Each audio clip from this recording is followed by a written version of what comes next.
the Kavanaugh hearings, the Trump White House, and Colin Kaepernick. I'm Stephen Kent, and this is the Square Circle.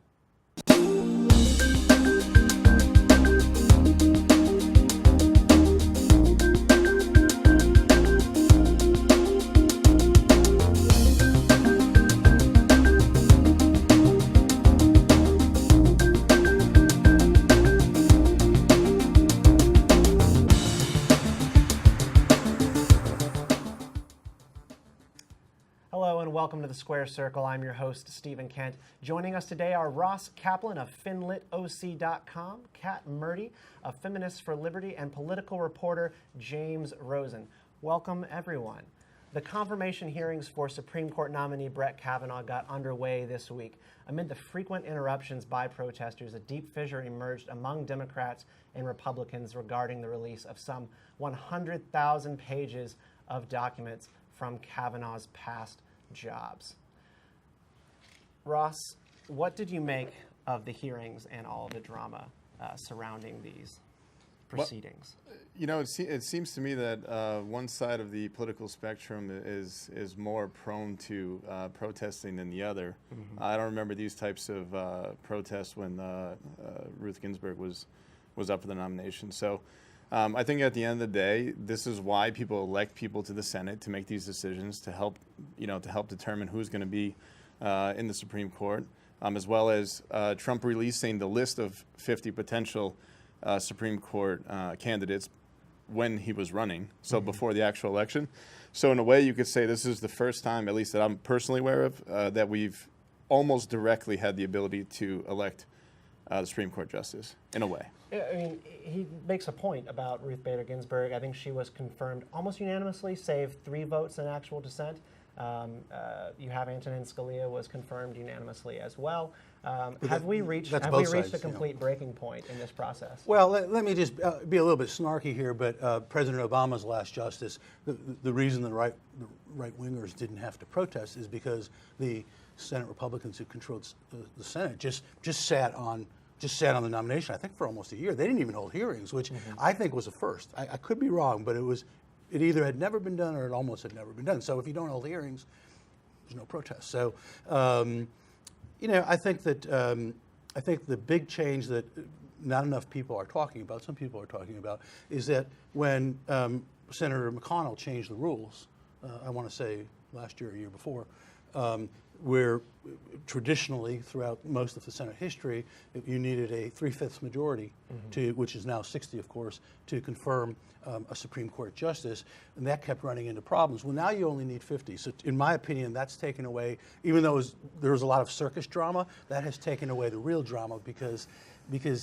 they're going to go through automatically. Well, Congress after Congress, you have an escalation of Senate rules, and particularly like you can go back to Harry Reid taking things nuclear, and then McConnell will build on that, and that's kind of where we get to this point. Kat, you are a libertarian. You're not a fan, typically, of how Republicans or Democrats run Washington. What do you see breaking down in this hearing and the confirmation of Kavanaugh? Well, I think that we're seeing an overall politicization of America, and this is just the latest extension of that. Whether it's on the left, whether it's on the right, we're seeing over and over again that folks really want to make that political message rather than look at the process. We've seen that with folks coming in to protest these meetings. How is this not inherently political, though? I mean, there's a good question about that, but the Supreme Court is meant to be a non-biased or non-partisan organization, right? And I think we saw that with Kavanaugh saying that he looked up to Merrick Garland, which I think that a lot of the protesters and his supporters, both sides, would be surprised by. If he was telling the truth. Can I interject? Yeah, Ross. It seems to me that this argument should have, and these protests should have been taking place in 2016. I mean, Trump was clear, whose list of candidates were. He beat Hillary by a wide margin in the Electoral College. And now everybody's complaining about it. And, they have the right to, I suppose. It just seems to me that this goes back to poor planning on Democrats' side. I mean, James, this is the elections have consequences argument, right? I mean, this is what people went out and voted for. The Supreme Court was basically on the docket when people were going to vote. Yeah, but I mean, I've studied political history. Supreme Court justices, it's not true to say they've gone through routinely. They haven't been controversial. Many of them have, if you look at our history. Roosevelt famously tried to controversial internally, like on like the Hill. No, but FDR tried. Remember, FDR tried to pack the court. He tried to increase the number of justices because he couldn't get his justices through. I mean, that's never been done. You talk about President Trump. So this is not new. It kind of comes and goes. But I think that. And the shame of it is that, Robert Bork answered questions honestly, fairly honestly, during his confirmation hearings, and because he answered questions honestly, he wasn't confirmed. And the lesson everybody drew from that, left and right, is you don't answer honestly. And I think there's an argument to be made that you don't go too far in commenting on specific cases and maybe even on specific issues. I'd like to go back to people smoking pipes on the floor when there's confirmation like Scalia. Go ahead, Kat. I think that part of the concern, too, is that people, again, see this as, if we get the Republican nominee on the court, then he's always going to side with the Republican. Historically, that's not the case. And even the big concerns that we've seen from protesters, for instance, the possibility that Roe v. Wade would be overturned, which it's worth mentioning Kavanaugh has said that he might do. I don't think that we're actually going to see that happen. One, because of stare decisis reasons. We've already looked at it. Planned Parenthood, or SCOTUS has already looked at it via Planned Parenthood versus Casey, and we saw they decided at that point not to overturn, even if they said they had personal objections to Roe v. Wade, right? Which is what they should do. Let's say that it does. Let's say that in the off chance that Roe v. Wade is overturned, we've seen time and time again when Americans, both on the left and on the right, come to the ballot box, are given the chance to vote on whether or not they want to add personhood amendments or do other things to make abortion illegal, they vote against it. So I actually think that a lot of the concerns in those areas are a little overwrought. I'm much more concerned about his views, for instance, on criminal justice and our privacy rights. Yeah, there's been a concern put out there by civil libertarians about his stance on Fourth Amendment issues, given his connection to the Bush administration and the work that he did during that time as a lawyer. Do you have any concerns as a conservative about his views, particularly on Fourth Amendment and privacy issues? Well, I would say, at this point, what is the point of the protesters? What exactly are they trying to accomplish? Let's say they're protesting him. No, I understand that, but my point is, people say that. So the claim is what? Is that he's too conservative or that he's too liberal when you ask that question? Well, I think it depends on where you sit. Yeah. So I don't see anything in his record that that was an outright concern to me. He seemed pretty middle of the road on at least on part of the session that I saw. Mm-hmm. We're all of us, we've been saying interesting things maybe, but we're ignoring the 800-pound gorilla. The reason this nomination is so fraught and so controversial is because we have a president who conceivably the Justice Department might be asked to reevaluate their not that long stance on whether a sitting president can be indicted. That's not in the Constitution. It's not clear, and the Justice Department opinion is maybe 30 years old. Okay, and Judge Kavanaugh has come out and said, as a judge, that he hasn't been definitive, but he's indicated he does not think a sitting president can be indicted. And there's a big question to be had about legitimacy of anyone who's being put out in Trump's orbit when he's undergoing all these sort of intense legal questions. But we are out of time on that segment. I would like to remind our viewers that you can submit your questions to our guests through our website, www.publicsquare.net, or via Facebook or Twitter, and we'll answer as many as we can live on air toward the end of the show. Also, this week, President Trump is dealing with attacks from within his own White House. The Washington Post released excerpts from Bob Woodward's forthcoming book. Here is NBC's coverage of that. In his explosive new book, Bob Woodward describes the Trump presidency in the midst of a nervous breakdown. Excerpts first obtained by the Washington Post quote aides calling it crazy town. Former economic advisor Gary Cohn reportedly preventing the president from withdrawing from a trade agreement with South Korea by swiping a letter off his desk. And after the president told Defense Secretary James Mattis he wanted to assassinate Syrian dictator Bashar al-Assad for a chemical attack on civilians, Mattis reportedly told the president on the phone he would do it, but then telling a senior aide, quote, "We're not going to do any of that."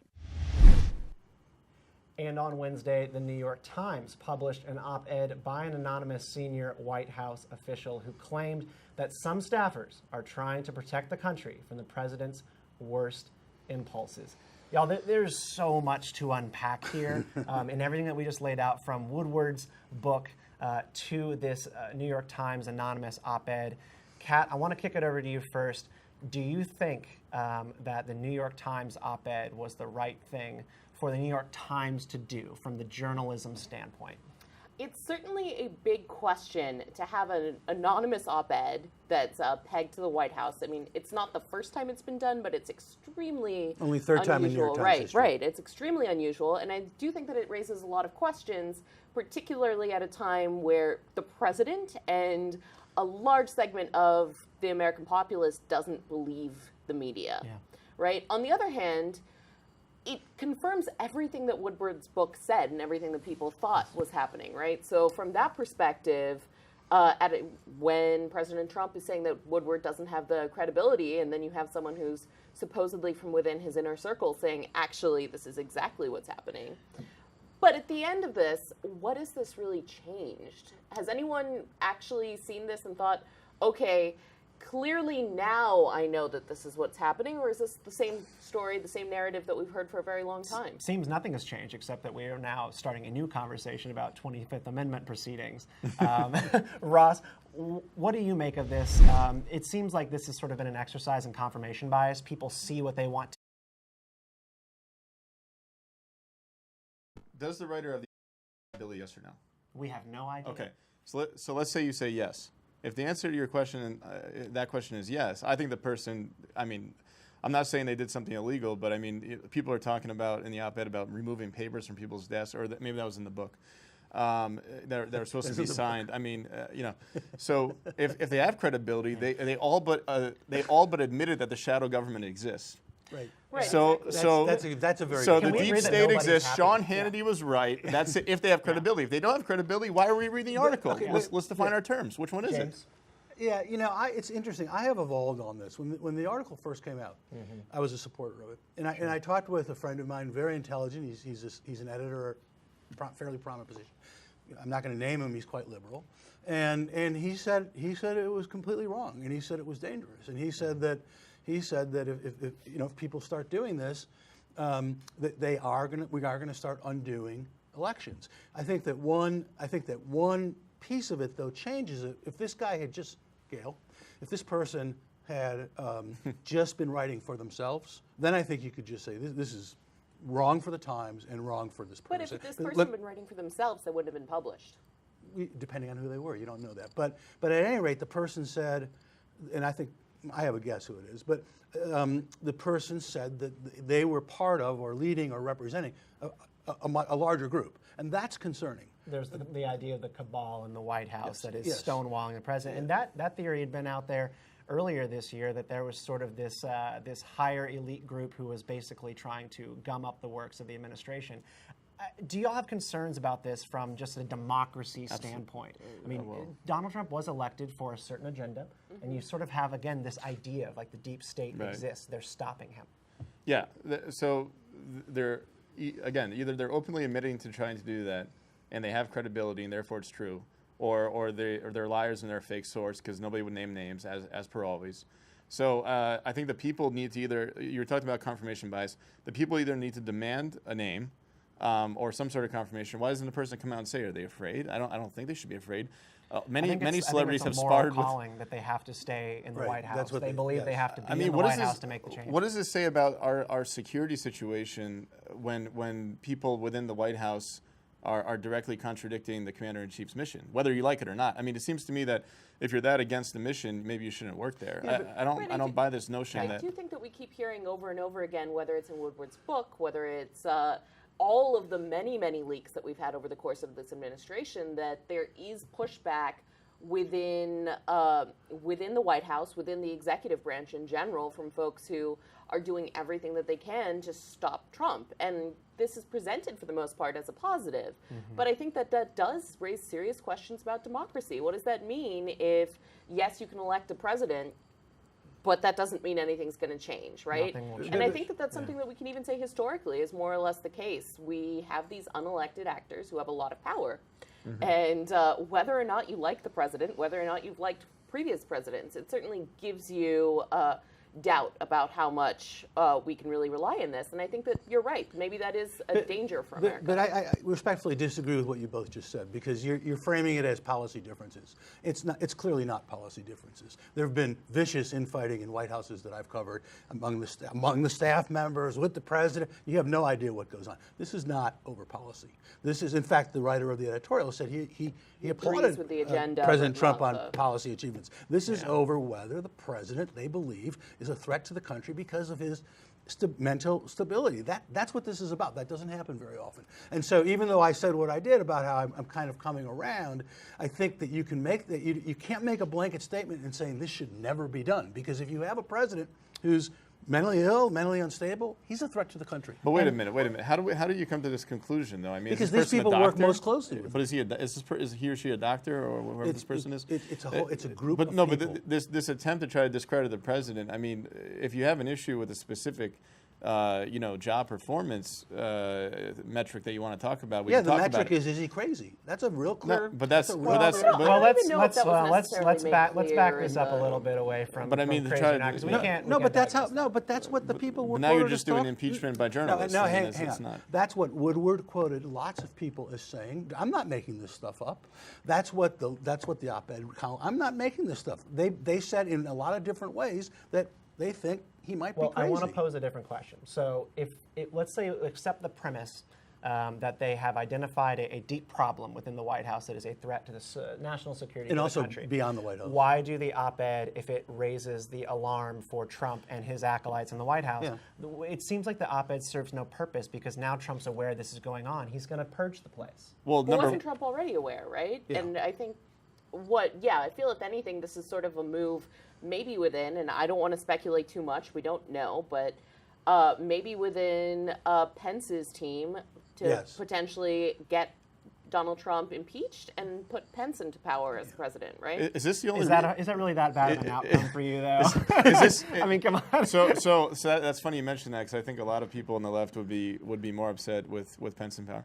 I'm not on the left, and I would that's be. their job. But here's my question: Is this the only recourse that anybody has, is to go to the New York Times? I mean, is there no government functioning body? Is there no way you got the to Mueller address your you issues? got the Mueller investigation, and he's credible. How's and that going? We don't. I think we don't know. We don't yet. really know. Yeah. We don't really that's, know. That's the problem about so much of this, is we just don't know yet. And it seems like there's a certain amount of impatience within the political arms and also in the legal arms to wait for the process to play out. Everybody's trying to just make it end now. So then we can all agree government's a little bit inefficient and needs to speed up. I don't know about speed up, but certainly inefficient. But again, Last let's comment, James. let's assume that some of the people who were quoted as saying that Trump's a fifth grader or something, it might be also believe in this column as well. General Mattis was talking about South Korea. These are not junior aides. These are not junior aides. These are General Mattis, some of the people quoted in Woodward. These are very senior people. Now, you could talk about a military coup if you want. President Trump has certainly been clear about the fact that he does not like his people, his team, questioning any of his decisions. That and is I think true. that's what's causing That this is true. pushback.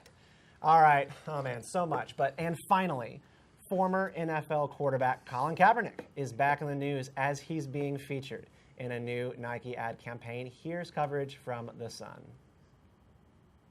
Nike is putting Colin Kaepernick back in the spotlight. The former quarterback was the first in the NFL to kneel in protest against racism. Now Nike has added him to a lineup of athletes to feature in a new ad campaign. Kaepernick shared an image from the ad on social media, which has the quote, "Believe in something, even if it means sacrificing everything." Ross, I don't want to mischaracterize your conservatism, but did you burn your Nikes? I don't own any Nikes. I have a wide foot. I actually thought you might ask me that. So the thing about the funny thing about Nike is, although they support Kaepernick, in this ad, they actually gave more money so far year to date to Republican campaigns than they did to Democrats.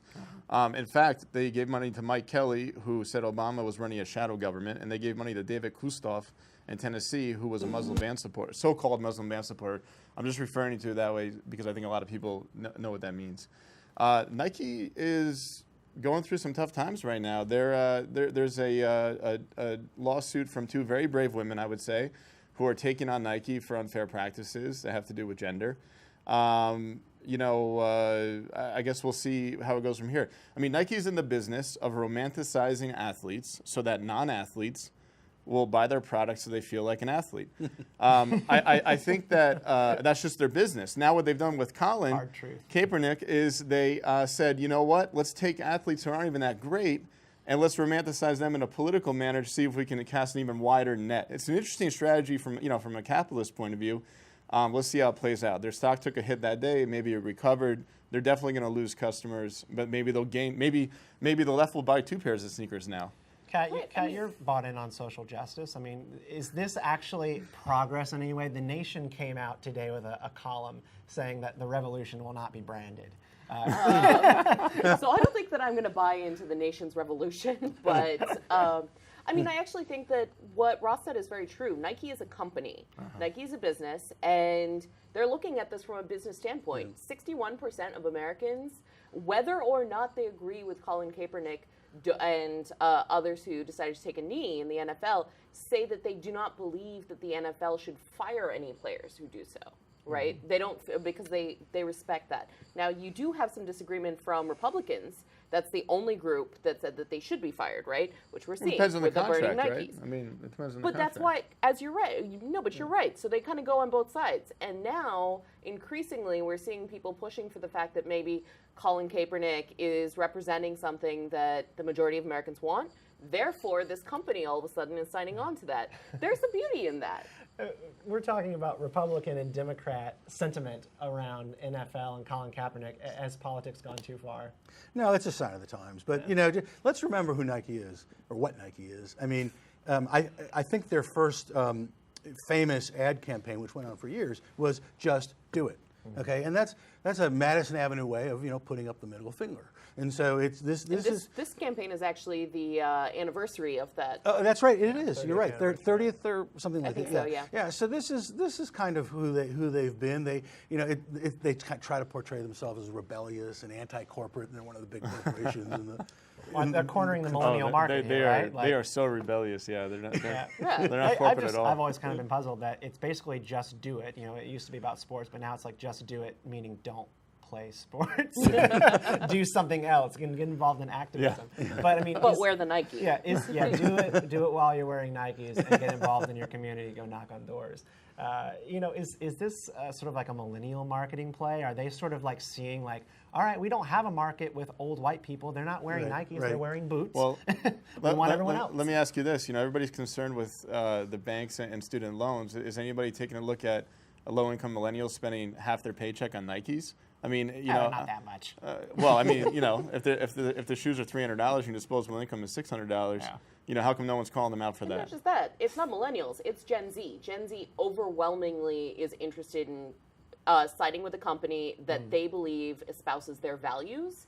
And Gen Z is almost exclusively on the side of Colin Kaepernick when it comes to the NFL. I do want to step back to your earlier point. Millennials are old news, yeah. Millennials are old news as a millennial. I want to step back to your point about whether or not the NFL has become too politicized. It's worth mentioning this whole debate only exists because the U.S. government, the U.S. military, pays the NFL in order for them to do all of this patriotism, right?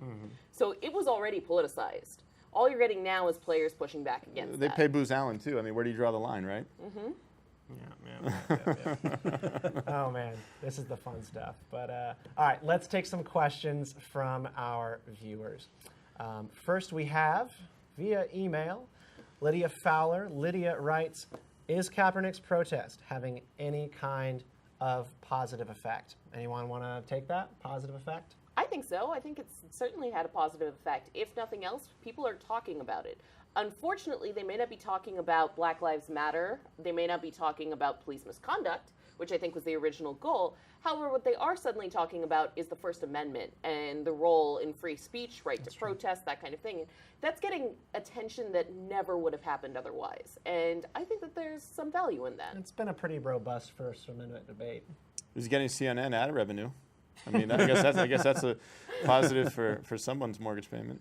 Might be. Our next question is from Gerard Macy. Gerard writes, would any of the Democrats change their minds about Kavanaugh if the 100,000 pages were released? If not, then is their complaint a valid one? That's an interesting question. The obvious answer is it depends what was in the 100,000 pages. I mean, Well, James, I mean, you're kind of a straight talk guy. Like, Yeah. you know, it does not matter what's in there. Their no,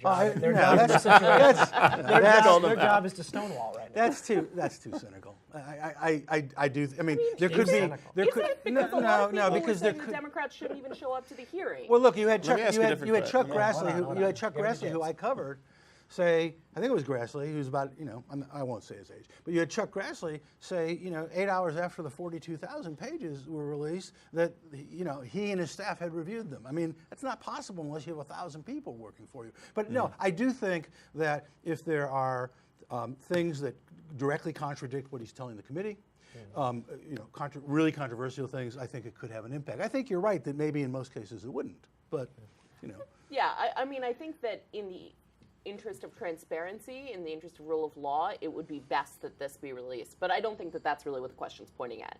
Do I think that there will actually be minds changed? Maybe one or two, possibly. Yeah. and he was a Ken Starr deputy. Look, I mean, Yeah. so. What would the other than him changing his perceived opinions on policy? What would need to be in those pages to change anybody's mind? That's my question. Yeah. I do not know. He would probably You're just have to younger than tell me, and you're more cynical than I am. Oh, man. Okay, it is now time for the most underreported story of the week. Who would like to start? Kat. Sure. I've got a good one for you. Unfortunately, it's gotten almost no attention, but on Thursday, the California legislature voted to pass the first gender mandate law that would require at least one woman on any corporate board in California. Could require up to 3, depending on their size of their budget and some other issues. That law this week is on Governor Jerry Brown's desk. And as a feminist, I have to say that while this is perhaps well-intentioned, women are grossly underrepresented on corporate boards all across this country. It's actually very harmful to women in the long run, besides the fact that it's just grossly insulting to say that women need this kind of handout, that they're not able to compete on the same level as men, which I don't think is true. I think that a lot of that discrepancy that you see is actually more of a historical relic that's changing. We have studies that have shown that similar mandates in Norway and other such countries in the Nordic region have actually hurt women, and it has cut down on women's overall participation in business and their ability to be promoted. And I think that that's a huge concern that we need to really give credence to. Lawmakers and their good intentions. Ross?